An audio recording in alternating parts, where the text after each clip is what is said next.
America ਦੇ ਵਿੱਚ Seattle ਤੋਂ ਖਬਰ ਆ ਰਹੀ ਹੈ ਕਿ ਕੁਝ ਪੰਜਾਬੀਆਂ ਨੂੰ ਗ੍ਰਿਫਤਾਰ ਕੀਤਾ ਗਿਆ। ਕੀ ਮਾਮਲਾ ਸੀਗਾ ਜੀ ਇਹ ਤੇ ਕਿਉਂ ਗ੍ਰਿਫਤਾਰੀ ਹੋਈ? ਪਰ ਹੁਣ ਪਿਛਲੇ ਕੁਝ ਸਮੇਂ ਤੋਂ ਤਕਰਾਰ ਚੱਲ ਰਿਹਾ ਦੋ ਧਿਰਾਂ ਦਾ ਉੱਥੇ। ਪਹਿਲਾਂ ਵੀ ਕੁਝ ਛੋਟੀਆਂ ਮੋਟੀਆਂ ਕਾਰਵਾਈਆਂ ਹੋਈਆਂ। ਅਕਤੂਬਰ ਮਹੀਨੇ ਇੱਕ ਵੱਡੀ ਲੜਾਈ ਹੋਈ ਜਿਹਦੇ ਵਿੱਚ ਕੁਝ ਜਣੇ ਜ਼ਖਮੀ ਹੋਏ। ਉਹਦੇ ਜਿਹੜੇ ਫੁਟੇਜ ਹੈਗੇ, ਵੀਡੀਓ ਫੁਟੇਜ, ਉਹ ਸੋਸ਼ਲ ਮੀਡੀਆ 'ਤੇ ਵਾਇਰਲ ਹੋਏ। ਕਈ ਜ਼ਖਮੀ ਹੋਏ ਲੋਕ ਜਿਹੜੇ ਖੂਨ ਨਾਲ ਲੱਥ-ਪੱਥ ਆ। ਪਰ ਜਿਹੜਾ ਸਿੰਘ ਸਭਾ ਰੈਂਟਨ ਗੁਰਦੁਆਰਾ ਸਾਹਿਬ ਆ ਟੈਲਬਟ ਰੋਡ ਵਾਲਾ, ਉਹ ਕਾਫੀ ਜਿਹੜਾ ਵੱਡਾ ਆ ਅਤੇ ਉੱਥੇ ਜ਼ਿਆਦਾ ਸੰਗਤ ਜਿਹੜੀ ਆ ਹੁੰਦੀ ਆ।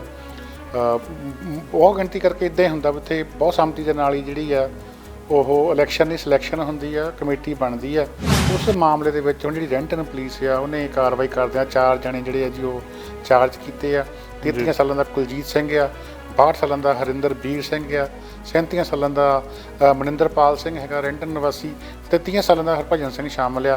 ਅਤੇ ਪੁਲਿਸ ਕਹਿੰਦੀ ਇੱਕ 5ਵੇਂ ਜਣੇ ਦੀ ਜਿਹੜੀ ਆ ਉਹ ਹਜੇ ਭਾਲ ਆ। ਇਹਨਾਂ ਚਾਹਾਂ ਦੇ ਉੱਤੇ ਫਸਟ ਡਿਗਰੀ ਦੇ ਜਿਹੜੇ ਚਾਰਜਸ ਲਾਏ ਗਏ ਆ।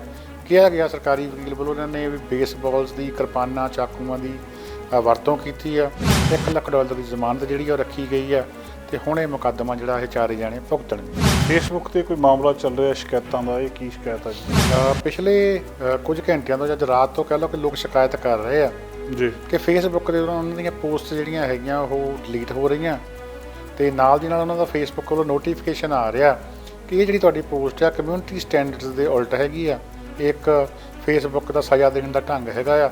ਉਹਦੇ ਵਿੱਚ ਕੀ ਕਰਦੇ ਆ ਕਿ ਉਹ ਜਿੱਦਾਂ ਕਿਸੇ ਨੂੰ 30 ਦਿਨ ਲਈ ਪੋਸਟ 'ਤੇ ਕਿਸੇ 'ਤੇ ਵੀ ਕਮੈਂਟ ਕਰਨ ਨੂੰ ਜਾਂ ਆਪਣੀ ਨਵੀਂ ਪੋਸਟ ਪਾਉਣ ਲਈ ਬੈਨ ਕਰ ਦਿੰਦੇ ਆ।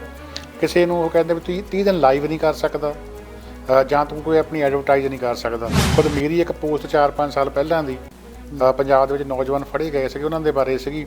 ਉਹ ਪੋਸਟ ਸੰਬੰਧੀ ਮੈਨੂੰ ਵੀ ਮੈਸੇਜ ਆਇਆ, ਨੋਟੀਫਿਕੇਸ਼ਨ। ਇਹ ਮੈਸੇਜ ਕੌਣ ਭੇਜਦਾ ਜੀ? ਫੇਸਬੁੱਕ ਆਪ ਭੇਜਦੀ ਹੈ। ਇਹ ਜਿਹੜੇ ਤੁਹਾਡੇ ਕਮਿਊਨਿਟੀ ਸਟੈਂਡਰਡਸ ਦੇ ਉਲਟ ਹੈਗੀ ਆ ਪੋਸਟ, ਇਸ ਕਰਕੇ ਪੋਸਟ ਜਿਹੜੀ ਅਸੀਂ ਡਿਲੀਟ ਕਰਨ ਲੱਗੇ ਹਾਂ ਅਤੇ ਤੁਸੀਂ ਹੁਣ 30 ਦਿਨ ਅੱਗੇ ਲਾਈਵ ਨਹੀਂ ਕਰ ਸਕੋਗੇ। ਇਹ ਮੇਰੇ 'ਤੇ ਬੰਦ ਚਲਾਈ ਗਈ ਆ। ਸਤਿ ਸ਼੍ਰੀ ਅਕਾਲ ਗੁਰਪ੍ਰੀਤ ਜੀ, ਬਹੁਤ ਬਹੁਤ ਸਵਾਗਤ ਹੈ ਜੀ ਆਇਆਂ ਨੂੰ। ਜਸਕਰਨ ਜੀ ਸਤਿ ਸ਼੍ਰੀ ਅਕਾਲ ਤੁਹਾਨੂੰ, ਅਤੇ ਨਾਲੇ ਹੀ ਦੂਰ ਨੇੜੇ ਬੈਠੇ ਪ੍ਰੋਗਰਾਮ ਦੇਖ ਰਹੇ ਸਾਰੇ ਦਰਸ਼ਕਾਂ ਨੂੰ ਪਿਆਰ ਸਤਿਕਾਰ ਭਰੀ ਸਤਿ ਸ਼੍ਰੀ ਅਕਾਲ। ਹਮੇਸ਼ਾ ਦੀ ਤਰ੍ਹਾਂ ਸਰੀ ਦੇ ਪਾਇਲ ਬਿਜ਼ਨਸ ਸੈਂਟਰ 'ਚ ਮੌਜੂਦ ਗਹਿਣਿਆਂ ਦੀ ਮਸ਼ਹੂਰ ਦੁਕਾਨ ਮਹਿੰਦਰਾ ਜੂਲਰਸ ਦੇ ਸਹਿਯੋਗ ਨਾਲ ਪ੍ਰੋਗਰਾਮ ਲੈ ਕੇ ਤੁਹਾਡੀ ਸੇਵਾ 'ਚ ਹਾਜ਼ਰ ਹਾਂ, ਜਿੱਥੇ ਤੁਸੀਂ ਨਵੇਂ ਤੋਂ ਨਵੇਂ ਡਿਜ਼ਾਈਨ ਅਤੇ ਖਰਾ ਸੋਨਾ ਖਰੀਦ ਸਕਦੇ ਆ। 11 ਮਹੀਨੇ ਇਹਨਾਂ ਦੇ ਪਾਸ ਇੱਕ ਬੱਝਵੀਂ ਰਕਮ ਜਮ੍ਹਾਂ ਕਰਾਓ, 12ਵੇਂ ਮਹੀਨੇ ਦੀ 19 ਬੱਝਵੀਂ ਰਕਮ ਕੋਲੋਂ ਦੇ ਕੇ ਤੁਹਾਨੂੰ ਇੱਕ ਗਹਿਣਾ ਬਣਾ ਕੇ ਦੇਣਗੇ। ਅਤੇ ਇਹਨਾਂ ਦਾ ਸ਼ੋਰੂਮ ਦੇਖਣ ਲਈ ਪਹੁੰਚੋ ਯੂਨਿਟ 332 8128 128 ਸਟਰੀਟ ਪਾਇਲ ਬਿਜ਼ਨਸ ਸੈਂਟਰ ਸਰੀ। ਅਤੇ ਜੇ ਵਟਸਐਪ 'ਤੇ ਵੀਡੀਓ ਕਾਲ ਕਰਕੇ ਔਨਲਾਈਨ ਗਹਿਣੇ ਦੇਖਣੇ ਅਤੇ ਖਰੀਦਣੇ ਹੋਣ ਤਾਂ ਇਹਨਾਂ ਦਾ ਨੰਬਰ ਸੇਵ ਕਰ ਲਓ 604 916 10 10। ਅਤੇ ਸਾਡੇ ਦੂਜੇ ਸਪੌਂਸਰ ਨੇ ਫਾਈਬਰ ਟੈਕ ਪਲੰਬਿੰਗ ਦੀ ਦੁਨੀਆ 'ਚ ਵੱਡਾ ਨਾਂ ਸਰੀ, ਵੈਨਕੂਵਰ, ਕਿਟਲਮ 3 ਥਾਵਾਂ ਤੋਂ ਸੇਵਾਵਾਂ ਦਿੰਦੇ ਆ। ਪੂਰੇ BC ਵਿੱਚ ਸਮਾਨ ਡਿਲੀਵਰ ਕਰਦੇ ਆ। ਨਵਾਂ ਘਰ ਬਣਾ ਰਹੇ ਆ, ਟਾਊਨ ਹਾਊਸ ਜਾਂ ਕੰਡੋ ਪ੍ਰੋਜੈਕਟ ਸ਼ੁਰੂ ਕੀਤਾ, ਜਾਂ ਵੈਸੇ ਹੀ ਰੈਨੋਵੇਸ਼ਨ ਲਈ ਪਲੰਬਿੰਗ ਦਾ ਸਮਾਨ ਚਾਹੀਦਾ, ਟੂਟੀਆਂ, ਟੱਬ, ਟੋਇਲਟਸ ਵਗੈਰਾ ਖਰੀਦਣ ਲਈ ਅੱਜ ਹੀ ਪਹੁੰਚੋ ਫਾਈਬਰ ਟੈਕ 'ਤੇ, ਜਿੱਥੇ ਇਹ ਆਪਣੀ ਫੈਕਟਰੀ ਦੇ ਵਿੱਚ ਟੱਬ ਜਿਹੜੇ ਆ ਖੁਦ ਤਿਆਰ ਕਰਦੇ ਆ। 8247 130 ਸਟਰੀਟ ਸਰੀ, ਫੋਨ 604 507 2199। ਗੁਰਪ੍ਰੀਤ ਜੀ, ਅੱਜ ਸਾਡੇ ਪ੍ਰਧਾਨ ਮੰਤਰੀ ਮਾਨਯੋਗ ਜਸਟਿਨ ਟਰੂਡੋ ਹੋਰਾਂ ਨੇ ਵਪਾਰੀਆਂ ਨੂੰ ਕੋਈ ਸੰਦੇਸ਼ ਦਿੱਤਾ। ਕੀ ਗੱਲਬਾਤ ਕਹੀ ਹੈ ਜੀ? ਅਸਲ ਦੇ ਵਿੱਚ ਜੀ ਉਹ ਸਰੀ ਦੇ ਵਪਾਰੀਆਂ ਨੂੰ ਸੰਬੋਧਨ ਕਰ ਰਹੇ ਸੀਗੇ। ਜਿਹੜੀ ਸਰੀ ਦੇ ਵਪਾਰੀਆਂ ਦੀ ਇੱਕ ਐਸੋਸੀਏਸ਼ਨ ਆ, ਉਹਨਾਂ ਦੇ ਨਾਲ ਇੱਕ ਔਨਲਾਈਨ ਮੀਟਿੰਗ ਦਾ ਪ੍ਰਬੰਧ ਜਿਹੜਾ ਆ ਸਾਡੇ ਲੋਕਲ MP ਸਰੀ ਸੈਂਟਰ ਤੋਂ ਰਣਦੀਪ ਸਿੰਘ ਸਰਾਏ ਉਹਨਾਂ ਨੇ ਕਰਵਾਇਆ ਸੀਗਾ, ਜਿਹਦੇ ਵਿੱਚ ਜਸਟਿਨ ਟਰੂਡੋ ਤੱਕ ਲੋਕਲ ਵਪਾਰੀਆਂ ਨੇ ਆਪਣੀਆਂ ਮੁਸ਼ਕਿਲਾਂ ਰੱਖੀਆਂ ਕਿ ਕਰੋਨਾ ਦੇ ਪੀਰੀਅਡ ਦੇ ਦੌਰਾਨ ਕਿਵੇਂ ਉਹ ਮੁਸੀਬਤਾਂ ਦੇ ਨਾਲ ਜੂਝ ਰਹੇ ਆ। ਬਹੁਤ ਸਾਰੇ ਬਿਜ਼ਨਸ ਜਿਹੜੇ ਆ ਬੰਦ ਹੋ ਚੁੱਕੇ ਆ, ਬਹੁਤ ਸਾਰੇ ਬਿਜ਼ਨਸ ਜਿਹੜੇ ਆ ਛੋਟੇ ਬਿਜ਼ਨਸ ਜੂਝ ਰਹੇ ਆ।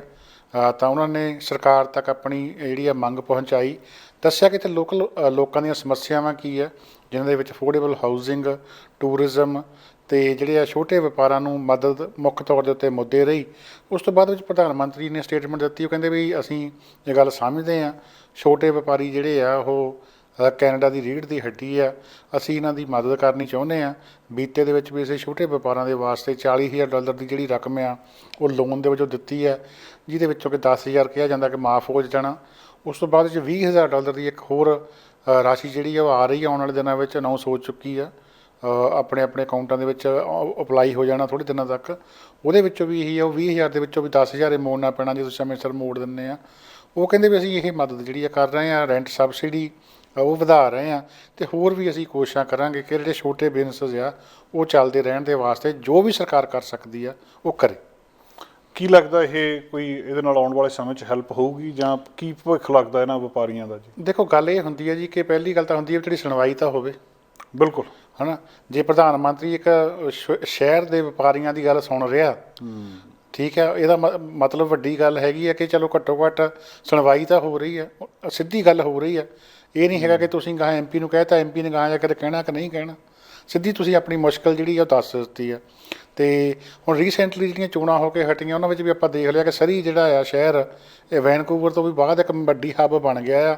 ਇੱਥੋਂ ਦੀ ਜਿਹੜੀ ਸਿਆਸਤ ਆ ਸੂਬੇ ਦਾ ਭਵਿੱਖ ਤੈਅ ਕਰਦੀ ਹੈ। ਸੋ ਪ੍ਰਧਾਨ ਮੰਤਰੀ ਨੂੰ ਵੀ ਇਸ ਗੱਲ ਦਾ ਚੰਗੀ ਤਰ੍ਹਾਂ ਪਤਾ ਆ, ਇਸ ਕਰਕੇ ਸ਼ਾਇਦ ਉਹਨੇ ਸਰੀ ਚੁਣਿਆ ਇਸ ਗੱਲਬਾਤ ਦੇ ਵਾਸਤੇ। ਅਤੇ ਮੈਨੂੰ ਲੱਗਦਾ ਜਿਹੜੇ ਇੱਥੋਂ ਦੇ ਬਿਜ਼ਨਸਮੈਨ ਸੀਗੇ ਉਹਨਾਂ ਨੇ ਬਹੁਤ ਹੀ ਵਧੀਆ ਤਰੀਕੇ ਦੇ ਨਾਲ ਜਿਹੜੀ ਇਹ ਗੱਲ ਪ੍ਰਧਾਨ ਮੰਤਰੀ ਤੱਕ ਪਹੁੰਚਾਈ ਆ, ਅਤੇ ਇਹਦੇ ਨਾਲ ਜਿਹੜਾ ਆ ਕਿ ਗੱਲ ਸਹੀ ਤਰੀਕੇ ਦੇ ਨਾਲ ਹੋਈ ਆ। ਅਤੇ ਜਦੋਂ ਤੁਹਾਡੀਆਂ ਸਮੱਸਿਆਵਾਂ ਉੱਪਰ ਸਰਕਾਰੀ ਦਰਬਾਰੇ ਸਿੱਧੀਆਂ ਪਹੁੰਚ ਜਾਣ ਤਾਂ ਫਿਰ ਉਹ ਹੱਲ ਹੋਣ ਦੀ ਆਸ ਜਿਹੜੀ ਆ ਉਹ ਵੀ ਵੱਧ ਜਾਂਦੀ ਹੈ ਜੀ।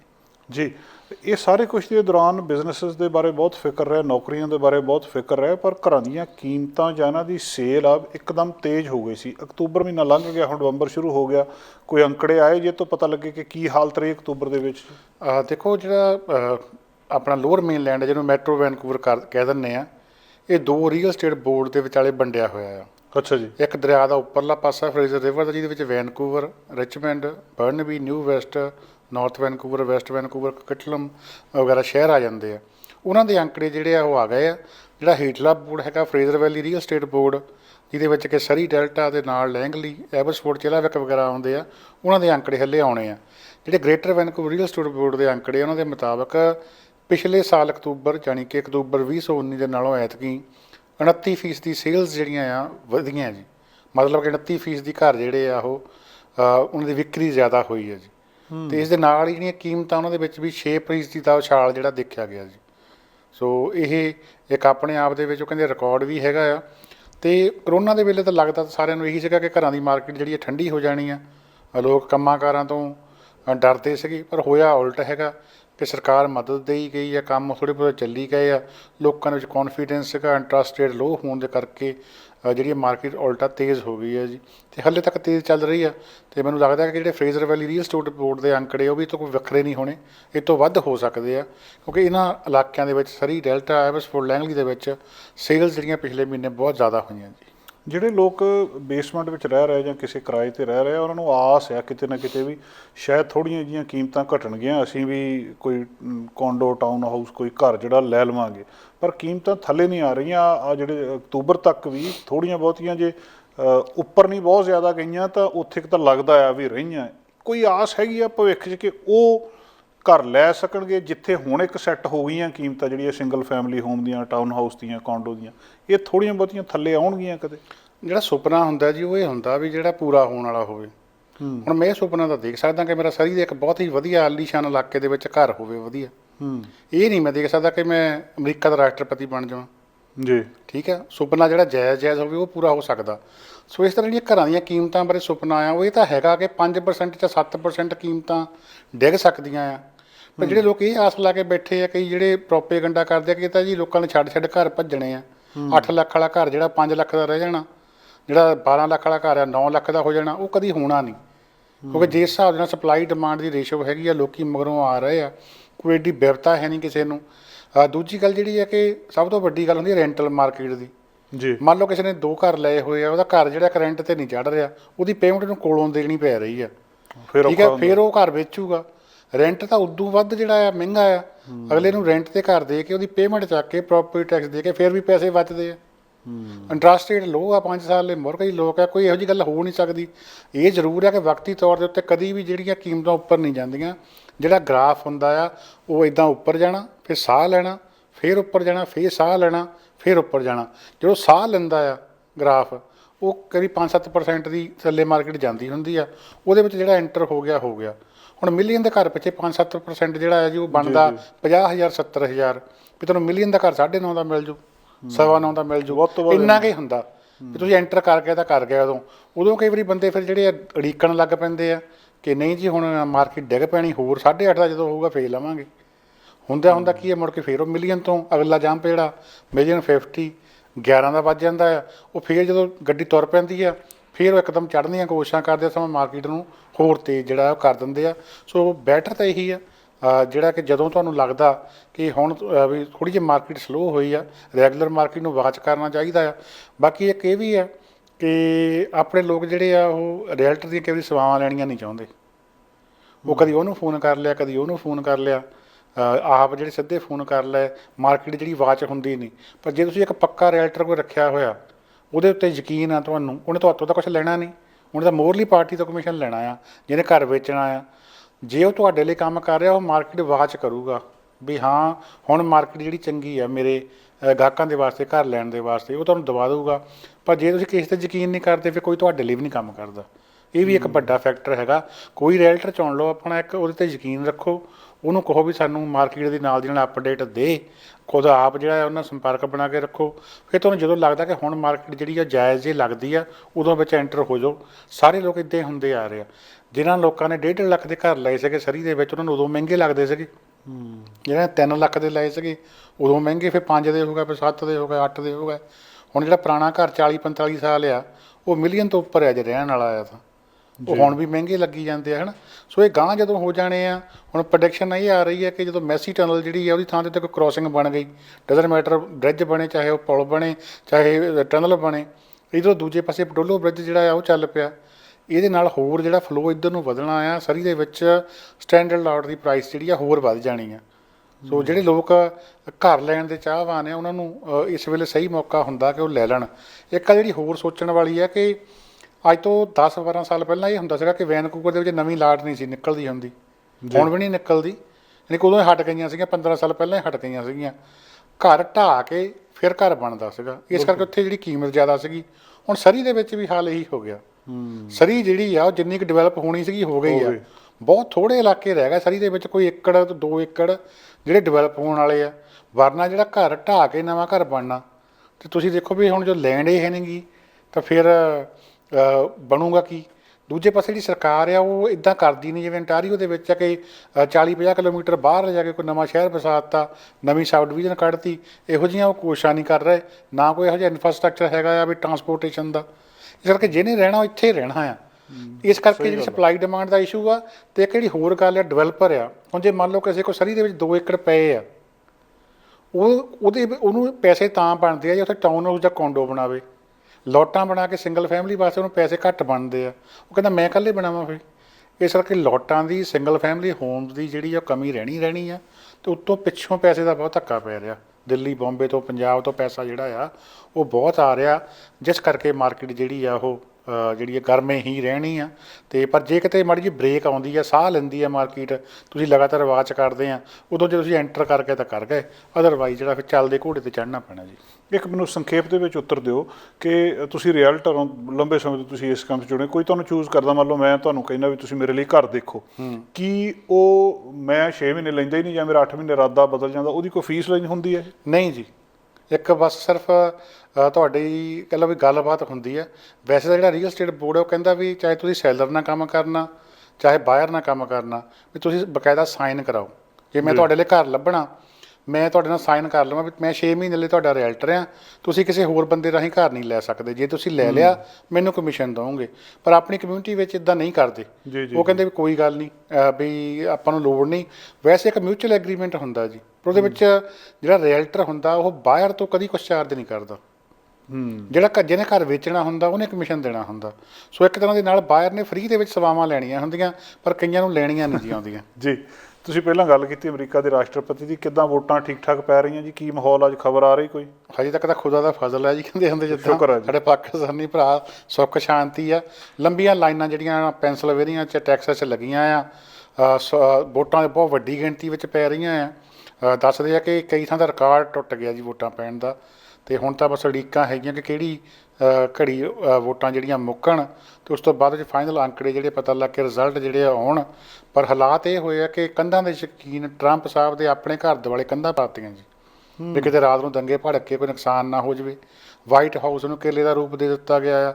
ਤਰ੍ਹਾਂ ਤਰ੍ਹਾਂ ਦੀਆਂ ਫੋਰਸਾਂ ਉਹਦੇ ਆਲੇ ਦੁਆਲੇ ਤਾਇਨਾਤ ਕਰ ਦਿੱਤੀਆਂ ਗਈਆਂ ਆ। ਅੱਡ ਅੱਡ ਸ਼ਹਿਰਾਂ ਦੇ ਵਿੱਚ ਜਿਹੜੇ ਡਾਊਨ ਟਾਊਨ ਹੈਗੇ ਆ ਜੀ, ਉਹ ਲੱਕੜੀ ਦੇ ਫਰੇਮ ਲਾ ਕੇ ਤੇ ਪਲਾਈਆਂ ਉੱਪਰ ਕੱਸ ਕੇ ਸੇਫ ਹਾਊਸ ਬਣਾ ਦਿੱਤੇ ਗਏ ਆ ਵੀ ਕੋਈ ਸ਼ੀਸ਼ੇ ਨਾ ਭੰਨ ਜਾਵੇ। ਤੇ ਇੱਕ ਵੱਖਰਾ ਹੀ ਕਿਸਮ ਦਾ ਮਾਹੌਲ ਆ। ਅਮਰੀਕਾ ਇਸ ਵੇਲੇ ਪੂਰੀ ਤਰ੍ਹਾਂ ਵੰਡਿਆ ਹੋਇਆ ਨਜ਼ਰ ਆ ਰਿਹਾ। 2020 ਦੀਆਂ ਚੋਣਾਂ ਦੇ ਵਿੱਚ ਪੂਰੀ ਦੁਨੀਆ ਦੀਆਂ ਨਜ਼ਰਾਂ ਜਿਹੜੀਆਂ ਇਹਦੇ ਉੱਤੇ ਲੱਗੀਆਂ ਹੋਈਆਂ ਆ। ਅਸੀਂ ਗੁਆਂਢੀ ਹਾਂ ਕੈਨੇਡਾ ਵਾਲੇ, ਸਾਡਾ ਬਹੁਤ ਕੁਝ ਜੁੜਿਆ ਹੋਇਆ ਅਮਰੀਕਾ ਦੇ ਨਾਲ। ਸਾਡਾ ਖਾਣ ਪੀਣ, ਸਾਡਾ ਬਿਜ਼ਨਸ, ਸਾਡੀਆਂ ਰਿਸ਼ਤੇਦਾਰੀਆਂ, ਸਾਡਾ ਆਉਣ ਜਾਣ, ਟੂਰਿਜ਼ਮ ਸਾਨੂੰ ਬਹੁਤ ਹੈਗਾ। ਕੈਨੇਡੀਅਨ ਲੋਕੀ ਬਿਨਾਂ ਗੱਲੋਂ ਸਵੇਰ ਦੇ ਫਿਕਰਮੰਦ ਹੋਏ ਫਿਰਦੇ ਵੀ ਕੀ ਹੋਣਾ ਗੁਆਂਢ। ਉਸ ਹਿਸਾਬ ਦੇ ਨਾਲ ਜਿਹੜਾ ਰਿਐਕਸ਼ਨ ਹੋ ਰਿਹਾ ਆ। ਬਾਕੀ ਅਮਰੀਕਾ ਦੇ ਵਿੱਚ ਜਿਹੜਾ ਐਤਕੀ ਸ਼ਾਇਦ ਪਹਿਲੀ ਵਾਰੀ ਦੇਖਿਆ ਗਿਆ ਕਿ ਪੰਜਾਬੀ ਲੋਕ ਆਪਸ ਵਿੱਚ ਬੜੇ ਫਸ ਰਹੇ ਆ ਸੋਸ਼ਲ ਮੀਡੀਆ ਦੇ ਉੱਤੇ। ਕਈ ਲੋਕ ਬੋਲਣੋਂ ਹਟ ਗਏ, ਆਪਸ ਵਿੱਚ ਅਨਫਰੈਂਡ ਹੋ ਗਏ। ਪਾਰਟੀਆਂ ਦੇ ਇੰਨੇ ਜਾਣੀ ਕਿ ਸਮਰਥਕ ਤਗੜੇ ਹੋ ਗਏ ਆ। ਪਰ ਕੁੱਲ ਮਿਲਾ ਕੇ ਹਜੇ ਤੱਕ ਸ਼ਾਂਤੀ ਹੈ ਜੀ। ਅਤੇ ਵੋਟਾਂ ਜਿਹੜੀਆਂ ਉਹ ਬਹੁਤ ਧੜੱਲੇ ਨਾਲ ਪੈ ਰਹੀਆਂ ਆ। ਅਤੇ ਹਜੇ ਵੀ ਨਹੀਂ ਪਤਾ ਵੀ ਜਿਹੜਾ ਰਿਜ਼ਲਟ ਹੈਗਾ ਆ ਉਹ ਰਾਤ ਤੱਕ ਪੂਰਾ ਆ ਵੀ ਜਾਊਗਾ। ਅਤੇ ਜੇ ਆ ਵੀ ਜਾਂਦਾ ਹੈ ਤਾਂ ਉਹ ਸਾਰੀਆਂ ਧਿਰਾਂ ਮੰਨਣਗੀਆਂ ਵੀ ਜਾਂ ਨਹੀਂ, ਜਾਂ ਉਹਨੂੰ ਸੁਪਰੀਮ ਕੋਰਟ ਦੇ ਵਿੱਚ ਚੁਣੌਤੀ ਮਿਲਦੀ ਹੈ ਜਾਂ ਕੀ ਹੁੰਦਾ। ਬੜੀ ਅਨਸਰਟਨਟੀ ਜਿਹੜੀ ਹੈ ਜੀ ਉਹ ਬਣੀ ਹੋਈ ਹੈ। ਅਮਰੀਕਾ ਦੇ ਵਿੱਚ ਸਿਆਟਲ ਤੋਂ ਖਬਰ ਆ ਰਹੀ ਹੈ ਕਿ ਕੁਝ ਪੰਜਾਬੀਆਂ ਨੂੰ ਗ੍ਰਿਫਤਾਰ ਕੀਤਾ ਗਿਆ। ਕੀ ਮਾਮਲਾ ਸੀਗਾ ਜੀ ਇਹ, ਤੇ ਕਿਉਂ ਗ੍ਰਿਫਤਾਰੀ ਹੋਈ ਹੈ? ਸਿਆਟਲ ਦੇ ਵਿੱਚ ਜੀ ਵੈਸੇ ਸਿਆਟਲ ਇਲਾਕੇ ਵਿੱਚ ਕਈ ਗੁਰਦੁਆਰਾ ਸਾਹਿਬਾਨ ਹੈਗੇ ਆ। ਪਰ ਜਿਹੜਾ ਸਿੰਘ ਸਭਾ ਰੈਂਟਨ ਗੁਰਦੁਆਰਾ ਸਾਹਿਬ ਆ ਟੈਲਬਟ ਰੋਡ ਵਾਲਾ, ਉਹ ਕਾਫੀ ਜਿਹੜਾ ਵੱਡਾ ਆ ਅਤੇ ਉੱਥੇ ਜ਼ਿਆਦਾ ਸੰਗਤ ਜਿਹੜੀ ਆ ਹੁੰਦੀ ਆ।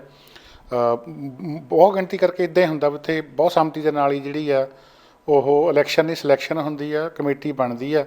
ਪਰ ਹੁਣ ਪਿਛਲੇ ਕੁਝ ਸਮੇਂ ਤੋਂ ਤਕਰਾਰ ਚੱਲ ਰਿਹਾ ਦੋ ਧਿਰਾਂ ਦਾ ਉੱਥੇ।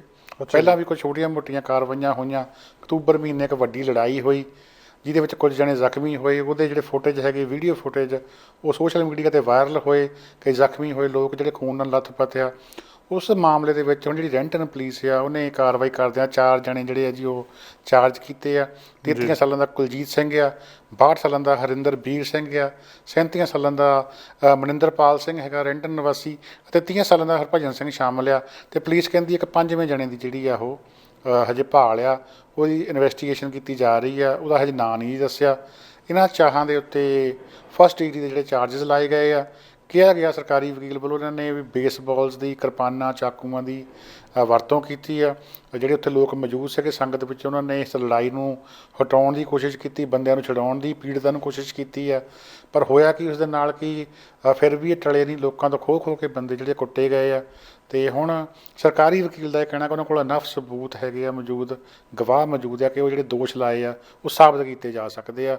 $1 ਲੱਖ ਦੀ ਜ਼ਮਾਨਤ ਜਿਹੜੀ ਆ ਉਹ ਰੱਖੀ ਗਈ ਆ। ਅਤੇ ਹੁਣ ਇਹ ਮੁਕੱਦਮਾ ਜਿਹੜਾ ਇਹ 4 ਜਾਣੇ ਭੁਗਤਣਗੇ ਜੀ।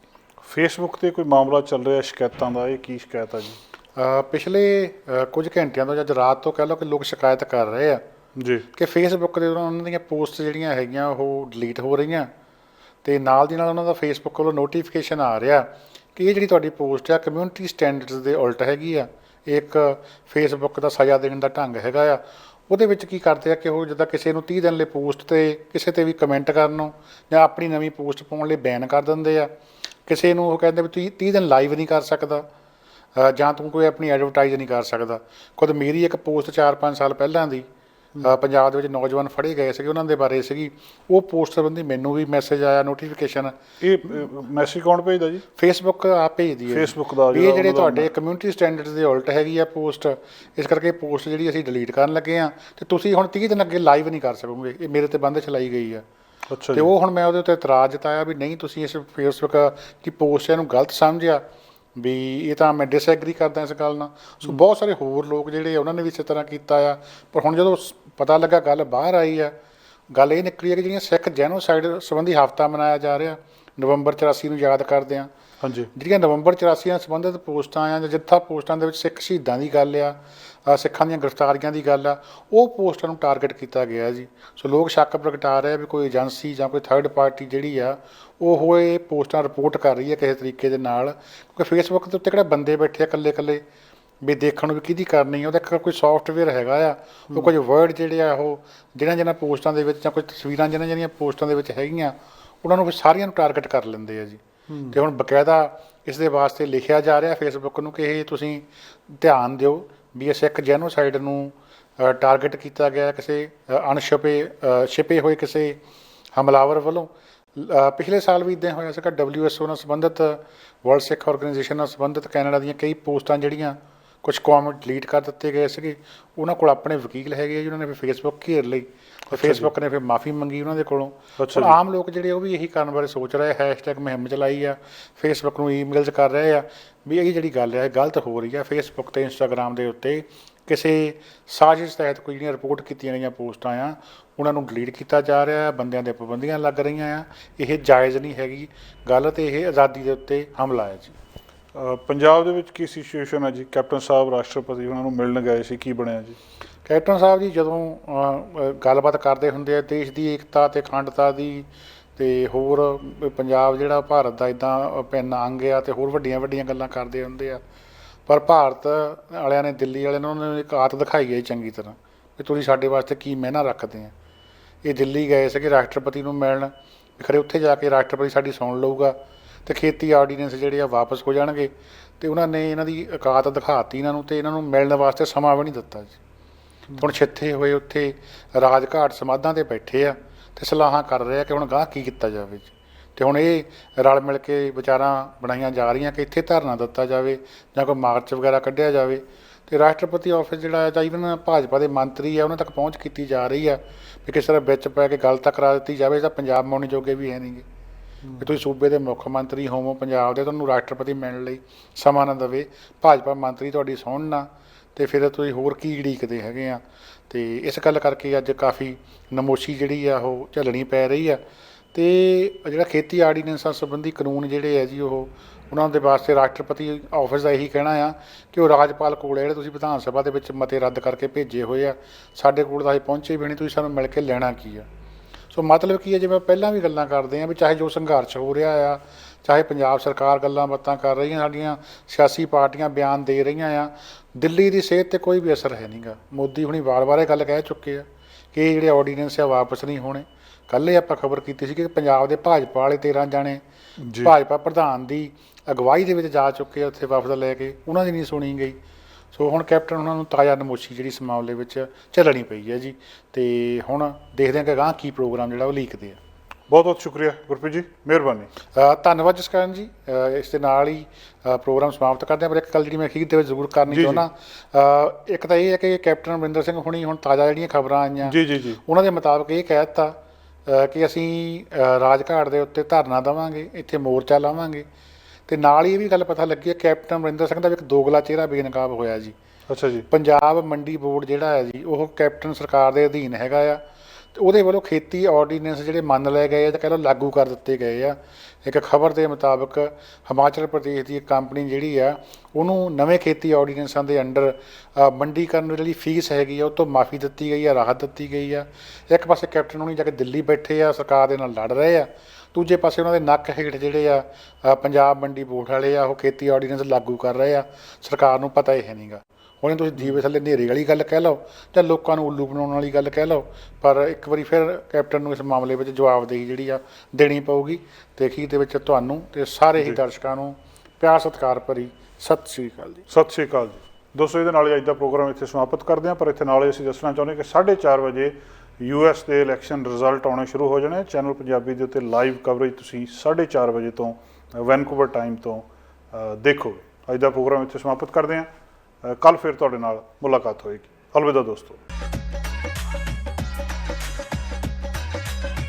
ਤੁਸੀਂ ਹੈਰਾਨ ਤੇ ਜ਼ਰੂਰ ਹੋ ਰਹੇ ਹੋ ਕਿ ਇੱਕ ਬੰਦਾ ਪੈਂਟ ਕਮੀਜ਼ ਪਾ ਕੇ ਟਰੈਕਟਰ ਚਲਾ ਰਿਹਾ ਹੈ, ਖੇਤੀ ਕਰ ਰਿਹਾ ਹੈ। ਸਾਡਾ ਹਰ ਇੱਕ ਪ੍ਰੋਗਰਾਮ ਦੇਖਣ ਤੇ ਸਾਡੇ ਨਾਲ ਜੁੜਨ ਲਈ ਸਬਸਕ੍ਰਾਈਬ ਕਰੋ ਚੈਨਲ ਪੰਜਾਬੀ ਤੇ ਨੋਟੀਫਿਕੇਸ਼ਨ ਲਈ ਬੈਲ ਆਈਕਨ ਵਾਲੇ ਬਟਨ ਤੇ ਕਲਿੱਕ ਕਰੋ।